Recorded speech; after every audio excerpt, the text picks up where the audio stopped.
حضور نبی کریم رؤوف الرحیم صلی اللہ علیہ وسلم نے فرمایا، یہ کلمات اللہ تبارک و تعالی کی بارگاہ اقدس میں پڑھنے والے کے لیے بخشش و مغفرت طلب کرتی ہے اور اللہ جل شانہ ان کی شفاعت قبول فرماتا ہے۔ جو شخص روزانہ 100 بار اس کلمات کا ورد کرے گا اس کی روزی میں برکت ہوگی، وہ عذاب قبر سے بچا رہے گا، موت کے وقت اس کی روح کے واسطے جنت میں داخلے کے لیے تمام دروازے کھل جائیں گے۔ وہ کلمات یہ ہیں: بسم اللہ الرحمن الرحیم۔ السلام علیکم۔ محترم ناظرین، حضرت ابن عباس رضی اللہ عنہ فرماتی ہیں کہ ہم رسول اکرم صلی اللہ علیہ وسلم کے پاس بیٹھے تھے اور آپ صلی اللہ علیہ وسلم کے ساتھ حضرت جبرائیل امین علیہ السلام سرگوشی فرما رہے تھے کہ اچانک آسمان کا افق پھٹا تو حضرت جبرائیل امین علیہ السلام سکڑ گئے اور ان کا بعض جسم بعض میں داخل ہونے لگا اور زمین کے ساتھ مل گئے۔ پس اچانک ایک فرشتہ رسول اللہ صلی اللہ علیہ وسلم کے سامنے نمودار ہوا اور عرض کی، اے محمد صلی اللہ علیہ وسلم، آپ کا رب آپ کو سلام فرماتا ہے اور اختیار دیتا ہے کہ آپ صاحب حکومت نبی بنے یا عبادت گزار بندہ۔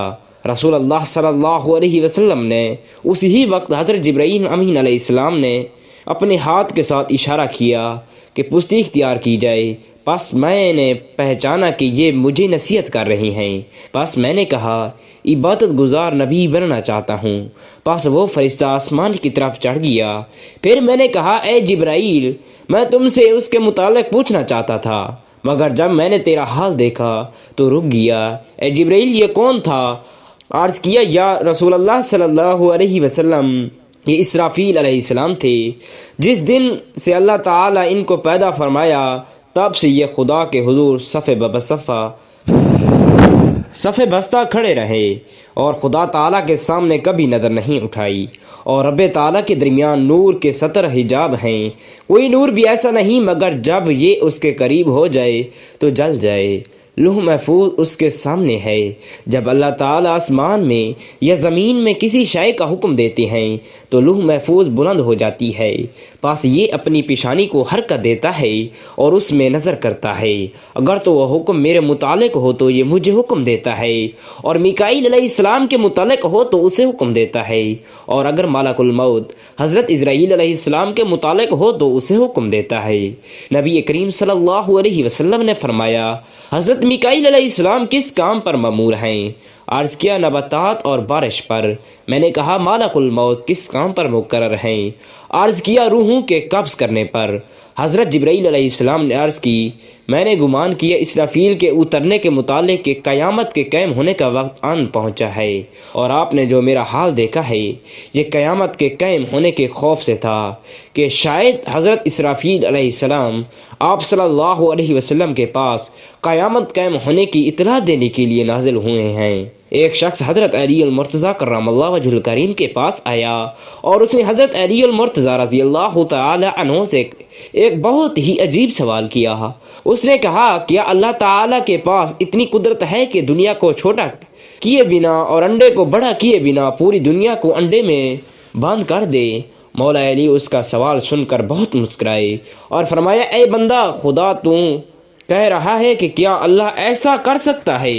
مگر اللہ نے ایسا کر دیا ہے، مگر تجھے خبر نہیں۔ وہ شخص بہت حیران ہوا اور کہا، وہ کیسے؟ مولا علی المرتضیٰ کرم اللہ وجہ الکریم نے فرمایا، تمہاری آنکھ میں جو گول سا موتی کے بنا پر ہے وہ تو انڈے سے بھی چھوٹا ہے، مگر اس سے تم پوری دنیا دیکھ سکتے ہو، کیا ایسا نہیں ہے؟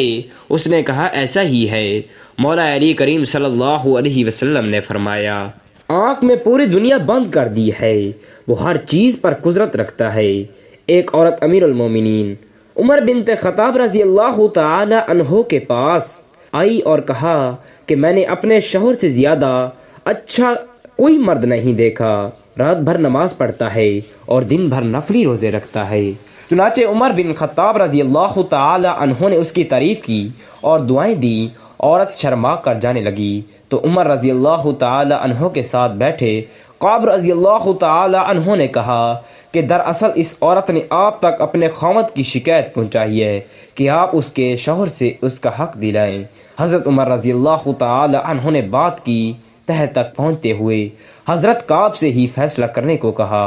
تو انہوں نے کہا کہ اس کے شوہر کو اگر نفلی عبادت کا شوق ہے تو 3 دن نفلی عبادت کے لیے رکھے اور 1 دن اور 1 رات اس پر اس کی بیوی کا حق ہوگا۔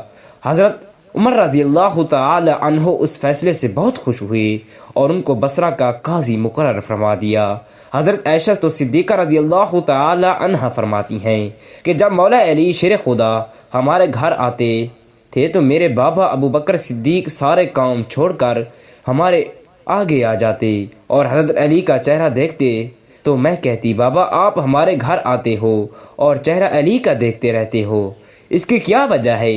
تو میرے بابا ابو بکر صدیق نے کہا بیٹی غلطی نہ کرو، میں نے اپنے کانوں سے رسول اللہ صلی اللہ علیہ وسلم کو فرماتے ہوئے سنا ہے کہ علی کا چہرہ دیکھنا عبادت ہے۔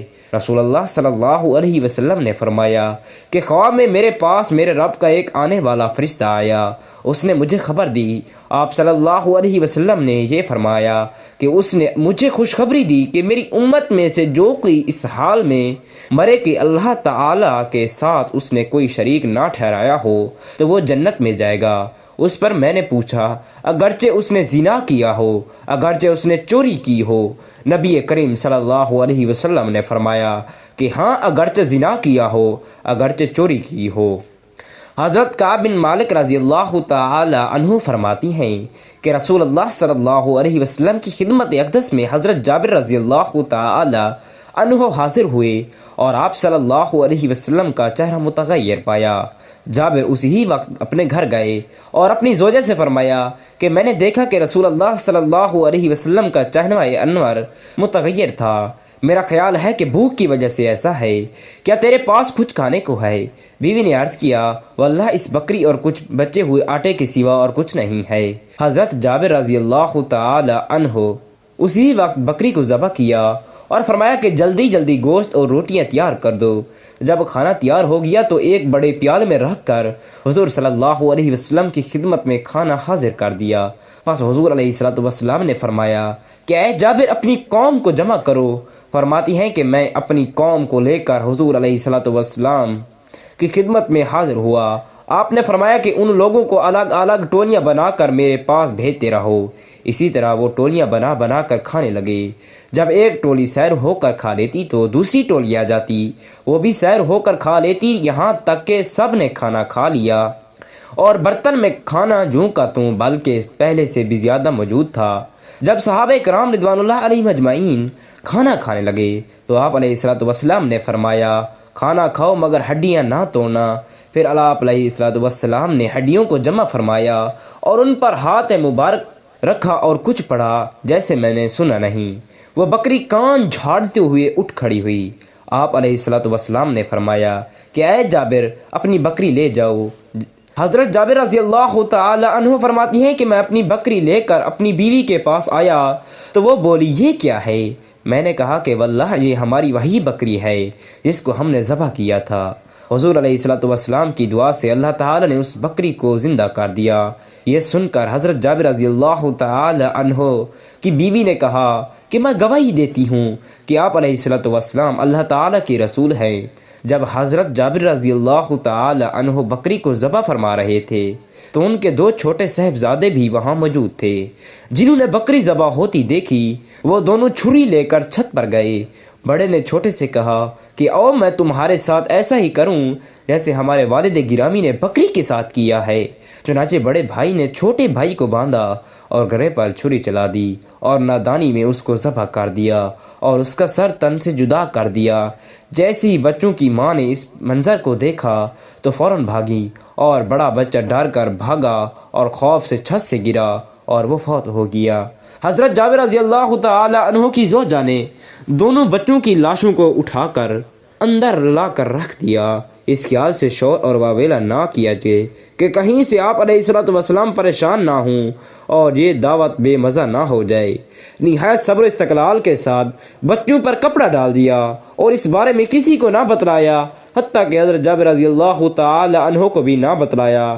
اگرچہ دل صدمے سے نڈھال اور خون کے آنسو رو رہا تھا مگر اس کے باوجود چہرے پر کوئی پریشانی نہ تھی، بلکہ چہرے کی تازگی اور شفت گوئی کو برقرار رکھا اور کھانا پکایا۔ جب جناب رسالت مآب صلی اللہ علیہ وسلم تشریف لائے، کھانا حاضر کیا تو اس وقت جبرائیل امین علیہ السلام حاضر خدمت ہوئے اور عرض کیا یا رسول اللہ صلی اللہ علیہ وسلم، حضرت جابر رضی اللہ تعالی عنہ کو حکم دیں کہ وہ اپنے صاحبزادوں کو بلا لائے تاکہ وہ بھی آپ علیہ الصلوۃ والسلام کے ہمراہ کھانا کھانے کا شرف حاصل کریں۔ آپ علیہ الصلوۃ والسلام نے فرمایا اے جابر اپنے فرزندوں کو فوراً بلا لاؤ۔ حضرت جابر رضی اللہ تعالی عنہ فوراً باہر تشریف لائے اور اپنی زوجہ محترمہ کو فرمایا کہ بچوں کو بلاؤ تاکہ حضور علیہ الصلوۃ والسلام کے ساتھ کھانے کھانے کا شرف حاصل کر سکے۔ انہوں نے عرض کی کہ بچے گھر میں موجود نہیں۔ حضرت جابر علیہ الصلوۃ والسلام نے حضور علیہ الصلوۃ والسلام کی خدمت میں عرض کیا یا رسول اللہ صلی اللہ علیہ وسلم، بچے موجود نہیں۔ اس پر حضور علیہ الصلوۃ والسلام نے فرمایا کہ اے جابر، اللہ تعالیٰ کا حکم ہے کہ جلدی بچوں کو بلا لاؤ۔ حضرت جابر رضی اللہ تعالی عنہ دوبارہ زوجہ محترمہ کے پاس آئے اور فرمایا کہ اللہ تعالیٰ کا حکم ہے، اس لیے بچوں کو جہاں بھی ہیں جلدی بلا لاؤ۔ بچوں کی ماں جو پہلے ہی غم سے نڈھال تھی، آنسو کے سمندر کو آنکھوں میں سمائے ہوئے صبر و استقلال اور حوصلے کے ساتھ حضور علیہ الصلوۃ والسلام کی دعوت کر رہی تھی، اس نے جب یہ سنا تو آنسوؤں کا وہ سمندر جو بڑی مشکل سے رکا ہوا تھا وہ چھلک کر باہر آ پڑا۔ روتے ہوئے عرض کیا کہ میں اپنے بچوں کو نہیں بلا سکتی۔ حضرت جابر رضی اللہ تعالی عنہ نے فرمایا کہ روتی کیوں ہو، کیا بات ہے؟ غموں سے نڈھال ماں حضرت جابر رضی اللہ تعالی عنہ کو کمرے کے اندر لے گئی اور دونوں شہزادوں کی لاشوں سے چادر ہٹائی اور عرض کیا کہ یہ کب کے اس دنیا سے جا چکی ہیں۔ میں تو آپ علیہ الصلوۃ والسلام کے آرام کی خاطر بڑے حوصلے اور صبر سے یہ سب کچھ برداشت کر کے خدمت نبی کریم علیہ الصلوۃ والسلام سے اپنی آخرت سنوار رہی تھی۔ جب حضرت جابر رضی اللہ تعالی عنہ نے یہ منظر دیکھا تو ان کی آنکھوں سے آنسو جاری ہو گئے، کیونکہ اس سے پہلے آپ رضی اللہ تعالی عنہ اس حال سے بے خبر تھے۔ دونوں شہزادوں کو اٹھایا اور حضور علیہ الصلوۃ والسلام کی خدمت بابرکت میں حاضر ہو کر سارا ماجرا عرض گزار کر دیا۔ جو ہی حضرت جابر رضی اللہ تعالی عنہ نے دونوں صاحبزادوں کی لاشوں کو حضور علیہ الصلوۃ والسلام کے قدموں میں رکھا تو سارا گھر غم زدہ ہو گیا اور ماں کی مامتا جو پہلے آداب مصطفیٰ، آرام مصطفیٰ صلی اللہ علیہ وسلم کے لیے خاموش تھی، زار و قطار رونے لگی۔ اللہ تعالیٰ نے جبرائیل امین علیہ السلام کو حکم دیا کہ جاؤ میرے محبوب صلی اللہ علیہ وسلم کی خدمت میں حاضر ہو کر میرا پیغام دو کہ اے محبوب دعا آپ فرمائیں، ان کو زندہ ہم کر دیں گے۔ چنانچہ حضور علیہ الصلوۃ والسلام نے اپنے دستے مبارک دعا کے لیے بلند کیے، ابھی ہاتھ واپس نہ آئے تھے کہ دونوں شہزادے زندہ ہو کر اٹھ کھڑے ہوئے۔ وہ گھر جو پہلے دونوں صاحبزادوں کی موت سے افسردہ اور غمزدہ تھا اب خوشی سے پھولے نہ سماتا تھا۔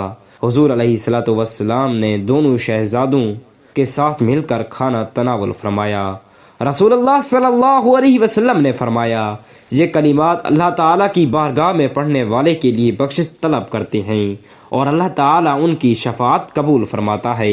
وہ کلام یہ ہے لا الہ الا اللہ مالک الحق المبین محمد الرسول اللہ صادق الوعد الامین۔ جو شخص روزانہ 100 بار اس کا ورد کرے اللہ تعالیٰ اس کی روزی میں برکت ڈالے گا، عذاب قبر سے وہ بچا رہے گا، موت کے وقت اس کی روح کے واسطے جنت میں داخلے کے لیے تمام دروازے کھل جائیں گے۔ اللہ تعالیٰ سے دست ادب دعا ہے ہم تمام مسلمان بہن بھائیوں پر اور ہماری اولادوں پر اپنی رحمتوں کا نزول عطا فرمائے، آمین یا رب العالمین۔ جزاک اللہ خیرا کثیرا۔ اگر آپ کو ویڈیو اچھی لگی ہے تو اس کو لائک کریں اور شیئر کریں اور چینل کو سبسکرائب کرنا مت بھولیں۔ دیجیے اجازت، اللہ نگہبان۔